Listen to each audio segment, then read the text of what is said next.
Hello everyone, what is up? Welcome back to another episode of Killer Instinct, you guys. If you are new here, hi, my name is Savannah and I am your host of Killer Instinct. If you're listening to me on the podcast, make sure you go ahead and hit that subscribe button. We post weekly here every Wednesday and you're not going to want to miss it. If you're watching me on YouTube, make sure you go ahead and do the same. Hit that subscribe button. We post every Thursday. You're not going to want to miss that either. Today, you guys, we have a crazy one. We are uncovering the case of John and Linda Sohus. As we're going through this case, we're also going to be unraveling the lies and deception that came from a con man. And when his web of lies becomes undone, he is marked a murderer. This case has a lot of twists and turns in it. You are going to be absolutely shocked by the outcome. So with that being said, let's jump right on into it today. Johnathan Sohus, who went by the name John, was born on December 20th, 1956 to his mother, Ruth, who also went by the name Dee Dee. John was actually adopted by Dee Dee when he was very young, so she was not his biological mother. However, she was the only mother he ever knew. Growing up, John was described as someone who was shy and reserved, as well as a mama's boy. He loved Star Trek and trivia, and in 1983, when John was 27 years old, he got married to a woman named Linda. Linda was born on September 17th, 1956, and like John, Linda also shared a passion for science fiction. So the two of them really bonded over that. Friends of Linda and John said that they were definitely the definition of opposites attract. John was more of the shy one out of the pair, and Linda was definitely more outgoing. Friends described them as more of a quirky couple. Linda actually stood at about 6 feet tall, and John was 5'6". So that, along with their interesting and quirky personalities, their friends definitely said was a sight to see. However, they worked as a pair beautifully. They were so much fun to be around. Everyone loved them, and everyone said that they were soulmates. Now, Linda worked as an artist, while John worked as a computer programmer. And when John and Linda got married, they decided to move in with John's mother, Dee Dee, at the house that John grew up in. And they did this so that they could save some money to eventually buy a house of their own. Dee Dee's house was located in San Marino, California, which is a residential city located in Los Angeles. Now, the idea of living with John's mother was especially not appealing to Linda, who didn't want to stay at Dee Dee's very long. She would often complain to her friends that Dee Dee was an alcoholic and that it was just not a good environment for her and John to be around.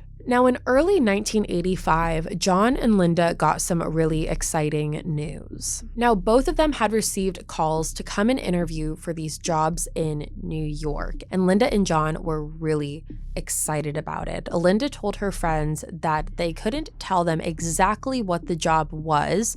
However, Linda said that it was important government work. And Linda and John really saw this as an opportunity for the two of them to get out of California, to get out of John's mom's house and really start their own future together. Now, their trip to New York was supposed to last for 2 weeks, and the trip kind of backed up perfectly into a second trip that they had planned with their friend Sue. Now, John, Linda, and Sue were planning on going to Phoenix, Arizona after they returned from New York to go to a science fiction convention. It was a trip that they had been planning for a while, and they were all really excited about it. Now, in preparation for New York, Linda also put her 6 cats in a kennel, claiming that she would be back in 2 weeks to pick them up. And then on February 8th, 1985, John and Linda left for New York. Or did they? Now, 2 weeks came and went, and John and Linda never returned home. And not only did they not return home, no one was able to get a hold of them. And it wasn't like they got to the end of their trip and no one was able to get a hold of them then. No one had been able to get a hold of John and Linda for the entirety of their New York trip. They didn't return to the kennel to pick up their cats, and Linda's sister, as well as their friend Sue, started to worry. Sue decided to call Dee Dee, John's mother, and asked her if she had heard from them. Now, when Sue called Dee Dee, Sue felt like Dee Dee kind of had her head in the clouds. She wasn't really paying attention. She said that she hadn't heard from them, but she wasn't worried because the two of them were in Paris, France, which Sue knew was not true because John and Linda told her that they were going to New York. But again, Sue didn't really put that much thought into what Dee Dee was saying. She just wanted to know if she had heard from them. And ultimately, Linda's family were the ones who had filed the missing persons report for John and Linda with the San Marino Police Department. Now, after the report was filed, 2 detectives had gone to Dee Dee's home to speak with her about the case. And when they got there,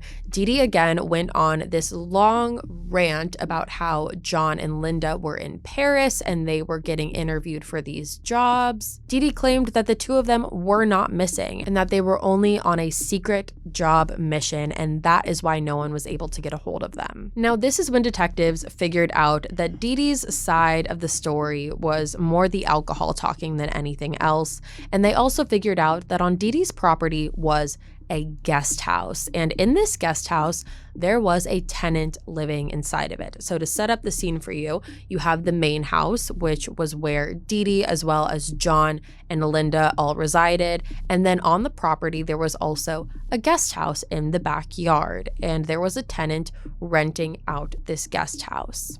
The detectives decided to walk over to the guest house to speak to the tenant and see if maybe he knew anything about John and Linda, whether he had seen anything suspicious or irregular.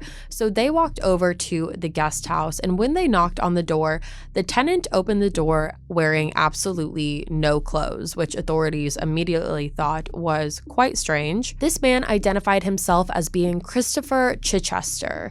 Now, even though detectives were thrown off by his introduction, Christopher really didn't have anything to say about John and Linda. He said he basically kept it his own and didn't really associate with what was going on in the main house. So this really brought authorities back to square one, with the big question being, where was John and Linda? Now, not too long after John and Linda were reported missing, Sue actually received a postcard from Linda, and this postcard was marked from Paris, France. Sue's postcard read, quote, "Hi Sue, kinda missed New York. Whoops, but this can be lived with.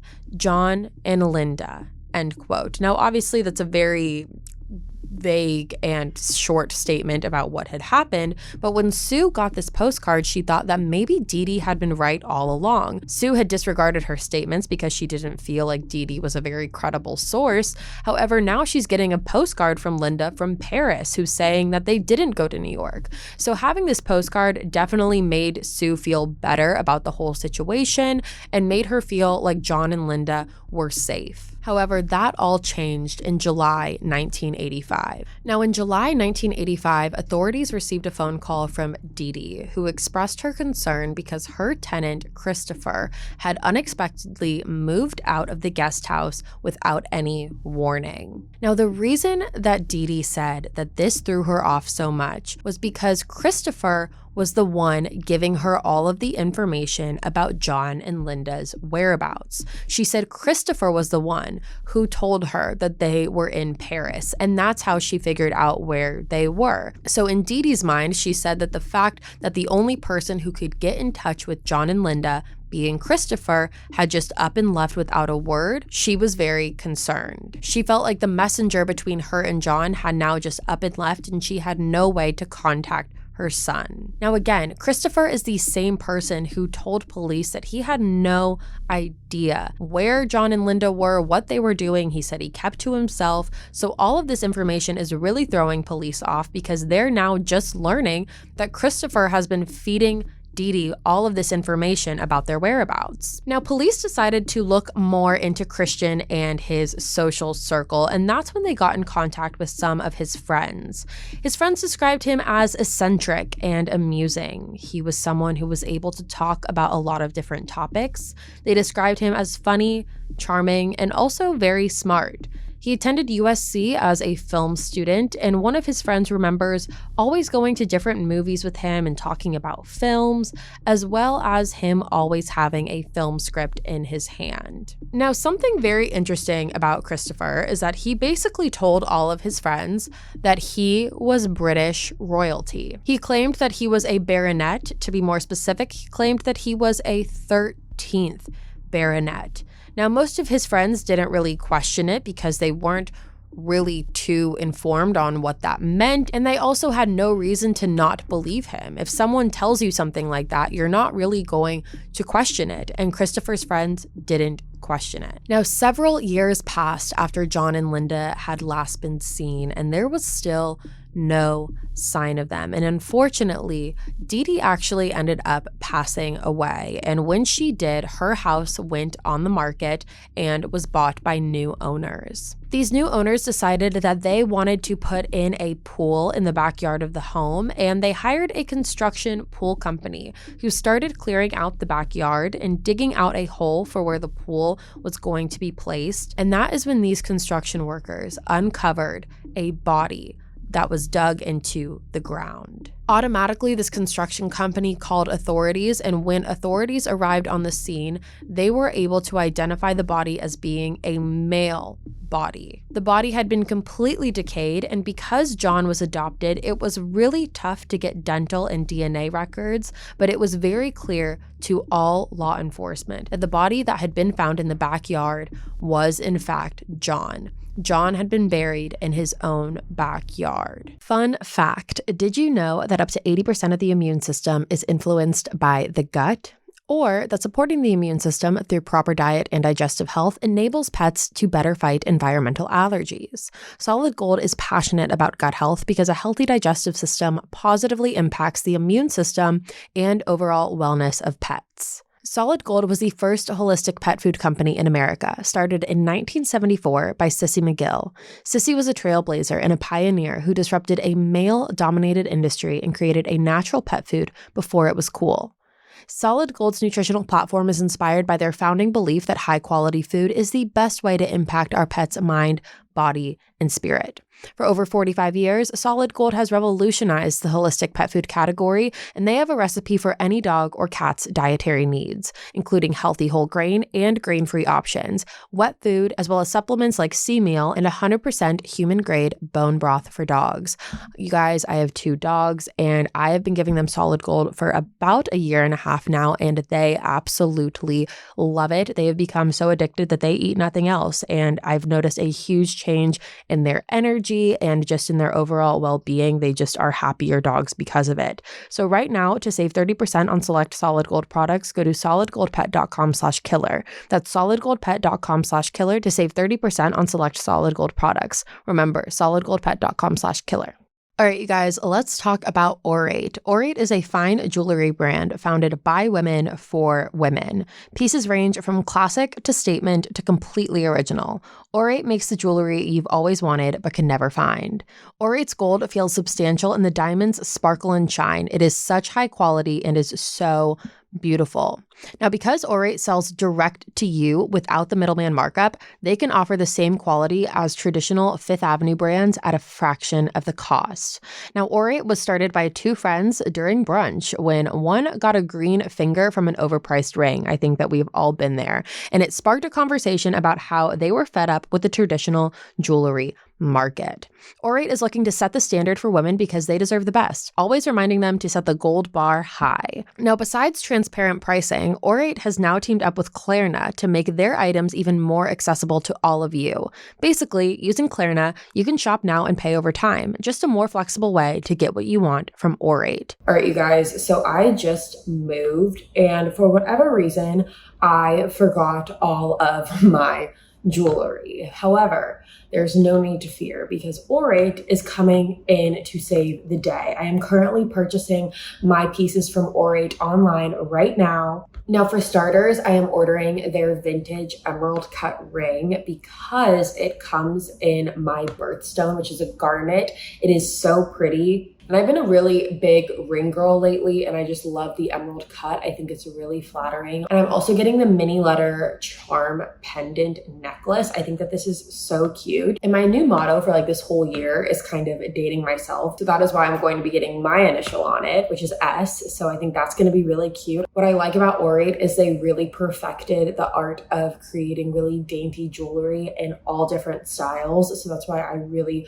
really like this necklace. And last lastly, I am picking up the large gold chain anklet. I am such an anklet girl lately. It just makes me feel put together, and I don't know how else to explain it, but I love an anklet. I think it just completes the look. It's like the accessory that completes it all. So I'm always up for a new anklet, which is why I'm going to be getting this one. And I love it because it's made out of 100% recycled gold, which I think is so incredible. So I'm definitely picking up that.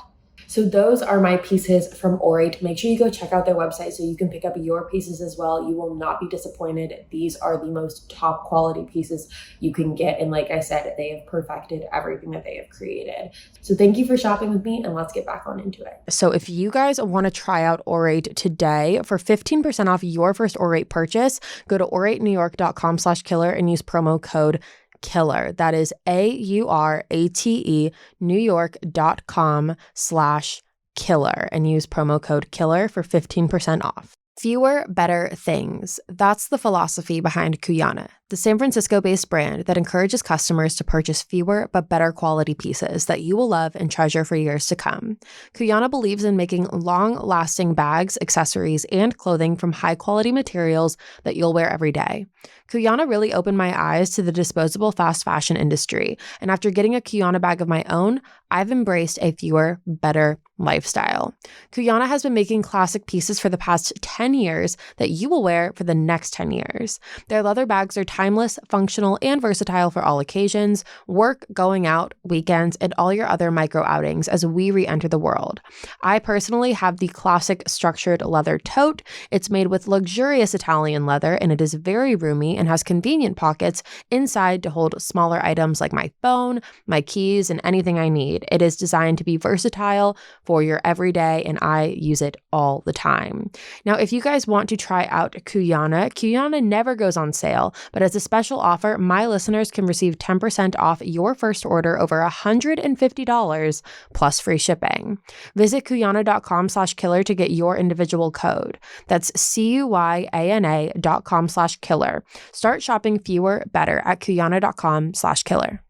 Now imagine you have two friends who are obsessed with crime, murder, mayhem, and unsolved mysteries. They have a passion for breaking down cases that have been cold for years.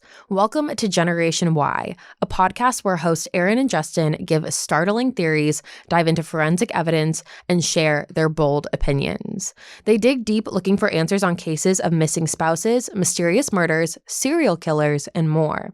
One of the newest episodes tells the story of Jody, who was murdered on her way to meet her boyfriend Luke. And because Luke discovered her body, he was a person of interest. Throughout the trial, he insisted that he was innocent, yet was still sentenced to a minimum of 20 years. Was he telling the truth, or is he actually the murderer? In another chilling episode, Peter Bergna's truck crashed off a cliff near Reno. His wife Renette died, but Peter survived. Was it an accident, or did he intentionally crash? Generation Y reviews every detail of these cases to uncover the truth. Now, you guys know I love a good true crime podcast, and Generation Y has been my go-to. The way that Aaron and Justin explain these cases and dive into detail is so impressive. Their amount of research is incredible, and they are amazing storytellers. And if you guys want to listen to the Generation Y podcast, you can do so on Amazon Music, Apple Podcasts, or listen 1 week early and ad-free by joining Wondery Plus in the Wondery app. John's body was found wearing jeans and a plaid t-shirt, and his friends said that that was basically his uniform. That was something that he always wore, and when they heard that, they knew without a shadow of a doubt that that was John. John's body had been beaten terribly. He had several blunt force trauma wounds to his head, as well as 6 stab wounds in his back. Now, after finding John's body, police now had 2 questions. 1, where was Linda? And 2, where was Christopher Chichester?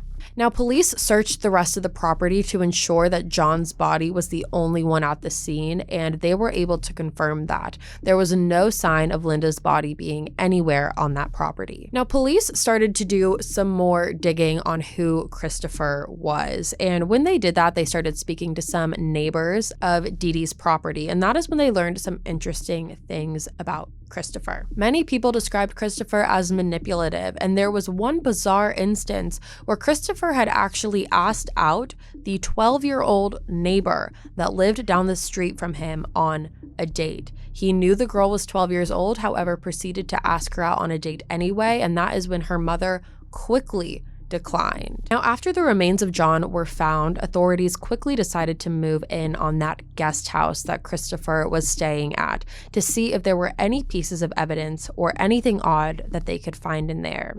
Police did luminol testing through the guest house and found 4 very large blood stains. After this, police put their heads together and figured out something pretty interesting. Now, Linda and John had a truck that they had purchased right before their trip to New York, and this truck was their prized possession. Now, after John's body was found, police decided to trace the license plate of that truck, and that's when they discovered that this truck that was originally in California was now in Connecticut. Christopher drove the truck all the way from California to Connecticut, and when he got there, he started a brand new life with a brand new name. Christopher Chichester was now Christopher Crowe. Christopher Crowe worked at a brokerage firm called S.N. Phelps and Company, and he was hired to work on their computers.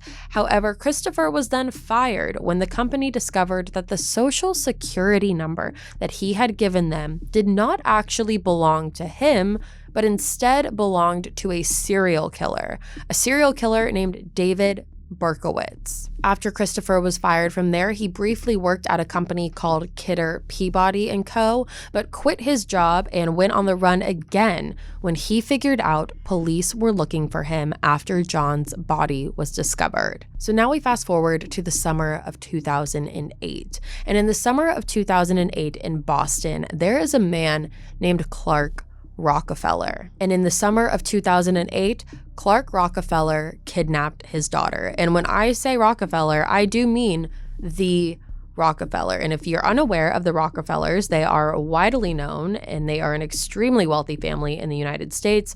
John Rockefeller founded the Standard Oil Company in 1870, and their wealth only grew tremendously from there. It is a very well-known last name. Now, the details of this kidnapping were that Clark Rockefeller, who had separated from his wife, who was a businesswoman named Sandra Boss. Sandra and Clark got married in 1995 in a Quaker ceremony that had no legal status attached to it. However, Sandra was not aware of that. Sandra said that Clark was charming. However, after a while, he became emotionally abusive and had a terrible temper. The two of them had a daughter in 2001 and moved to Cornish, New Hampshire. Now, Clark's last name, as you can imagine, helped him out a lot. He told everyone that he met that he was a Yale graduate who owned a business in Canada. He also got access to a country club membership and spent a lot of time there. For all things considered, Clark Rockefeller was living a fantastic life. However, after the divorce, Clark had a supervised visitation schedule with his 7-year-old daughter, and on July 27th, 2008, he had a visit with her. Now, during this visit, Clark, his daughter, and the social worker were walking on the sidewalk in Boston when all of a sudden, a car pulled up next to them. When this car pulled up next to him, Clark then pushed the social worker out of the way, grabbed his daughter, jumped in the car, and the two of them sped off together. Now, because of the famous last name, this story made headlines, as you can imagine. Clark's picture was blasted everywhere throughout the country, and eventually it made it to San Marino, California, where multiple people came forward and recognized him. Except these people did not recognize him as Clark Rockefeller. Instead, they recognized him as a man named Christopher Chichester. People quickly figured out that Christopher Chichester and Clark Rockefeller were in fact the same person, which meant that Clark Rockefeller, surprise, surprise, was not a Rockefeller at all. Sandra immediately went on national television pleading that Clark, whoever that was, whoever the man that she was married to, to bring back their daughter, and 6 days after the kidnapping, Clark was found in Baltimore, Maryland, and his daughter was luckily unharmed. Now, this is when Clark's web of lies completely becomes untangled. Christopher Chichester, who then became Christopher Crowe, who then became Clark Rockefeller's name, was actually Christian Carl Gerhartsreiter. Christian was born on February 21st, 1961 in Germany to his parents Simon and Irmgard. Christian claims his birthday is actually February 29th, 1960, which is in fact a leap year. However, his parents and his birth certificate claim differently. Now, after he was arrested, he actually told police that he was the son of an American actress named Ann Carter. However, Ann denied knowing who Christian was at all. Now, when authorities uncovered his real identity, Christian was arrested and charged with kidnapping and battery. After he was arrested, he did a televised interview where he said that he wanted to be known as a quiet man who was living a quiet life. While he did admit to using a strain of fake names, he did not admit to killing John or Linda. But even though he didn't admit to it, Christian also didn't completely deny it. He said, quote, "I'm a Quaker. I am fairly certain I have not hurt anyone." End quote. And to police, they really thought at that point that was as close of a confession as they were going to get. Because when asked if you killed someone, if you didn't, you would think that someone would simply say, "No, I didn't." However, Christian said, "I'm fairly certain I haven't hurt anyone." So again, they basically thought that that was as close of a confession as they were going to receive. Now, after Christian's web of lies was coming undone, police decided to reopen John and Linda's case. And when they did, they had multiple new people coming forward with tips that they didn't have before. A member of a church that Christian attended while living in San Marino said that Christian had once asked him if he had a chainsaw that Christian could borrow. A friend of Christian's also came forward and said that she remembered Christian having a trivia party at Dee Dee's house, and this party was in the backyard. And when all of the friends were out in the backyard, this particular friend noticed that there was a piece of grass that looked like it had been recently dug up. And when asked about it, Christian claimed that it was a plumbing problem that he was having. However, after authorities looked into that exact spot where the grass was dug up, not only did they realize that there was no plumbing underneath where that part of the grass was, but they also realized that that was the exact spot where John's body was discovered. Now, Christian's attorney tried to plead insanity for him in February 2009. However, this was denied. The trial began in May 2009, and this was only for the kidnapping cases. And Christian's defense team claimed that Christian believed that his daughter had communicated with him telepathically, begging him to rescue her. Two defense experts claimed that they diagnosed Christian with delusional disorder as well as narcissistic personality disorder. On June 12, 2009, the jury convicted Christian guilty of kidnapping his daughter, and he was sentenced to 7 to 8 years in prison. On March 15, 2011, Christian was charged again, this time by the Los Angeles County prosecutors with the murder of John Sohus. On January 24th, 2012, the judge ordered that Christian must stand trial for this, and the trial began in March 2013. The jury consisted of 6 men and 6 women, and Christian's defense team claimed that he had absolutely no motive to kill John, so why would he ever? However, the prosecution had multiple key witnesses take the stand, one including a neighbor who claimed that she saw Christian potentially burning evidence in the backyard shortly after John and Linda had gone missing. Another neighbor claimed that Christian had tried to sell her a rug, and when she opened up the rug, she noticed a giant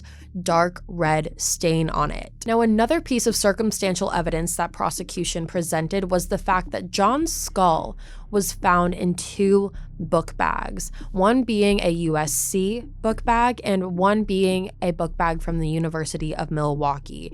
And these were both schools that only Christian attended. These were not schools that John had attended. So these bags, they concluded, had to have belonged to Christian. Now, Sandra also took the stand, and she said that when she first met Christian, he introduced himself as Clark Rockefeller. She said she never questioned it and thought he was funny, quirky, and smart. The two of them met at a party while Sandra was getting her MBA at Harvard, and he told Sarah that night that he attended Yale at the age of 14 years old. Sandra said he constantly went on and on about his family and his connection to the Rockefellers, and Sandra said it was also clear from the start that Christian was very big on privacy, and he blamed it on being a Rockefeller, not for the reasons we actually know now. Sandra remembers him also telling her that he would never travel to Connecticut or California. Remember, Connecticut is where the truck was found and where he started his second life as Christopher Crowe, and California is where this all started. Sandra said in 2006, she started getting suspicious of Christian, and she hired a private investigator to try and look into Christian's life. And even this private investigator told Sandra that she could not figure out who Christian really was. Now, for this trial, the defense team really honed in on Linda and said that Linda was the one who killed John. They said that she was 6 feet tall, she could tower over John, she could have easily done this, and she still hasn't been found to this day. So it doesn't mean that she's dead. She could have been on the run after killing her husband.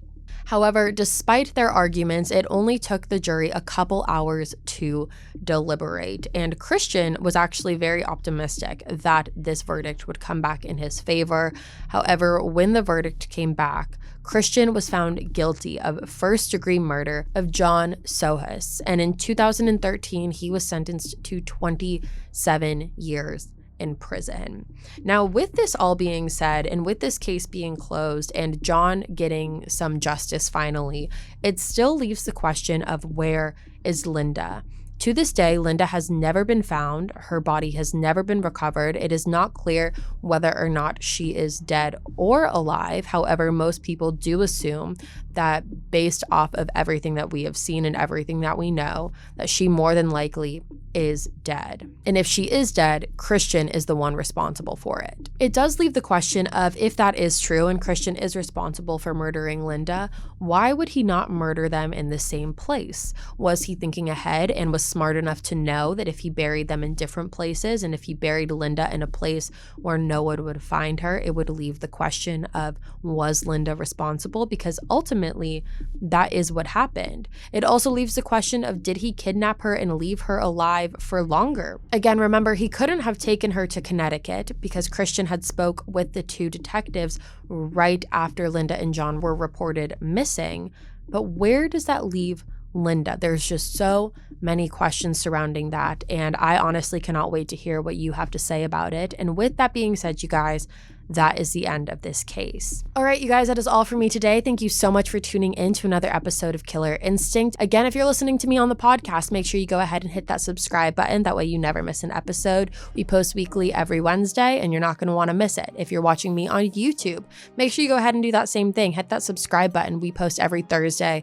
You're going to want to stick around for that as well. Also, make sure you go ahead and share this episode. Share this to anyone you know who likes true crime. The more exposure we get on these cases, the more chance they have at being solved, the more tips that could come in, and the better chance we have of getting a justice for these victims. I'll be back next week with a brand new one for you guys, and until then, stay safe. Bye, guys. Hey, guys, thank you so much for watching this episode. Make sure you hit that subscribe button. That way you tune in for next week's episode, which is the crazy survival story of Nicholas Calais and Ani Okiki Iwo. It is a crazy, crazy case that I know you guys are going to be absolutely mind blown by. So make sure you subscribe. That way you don't miss it. I'll see you there.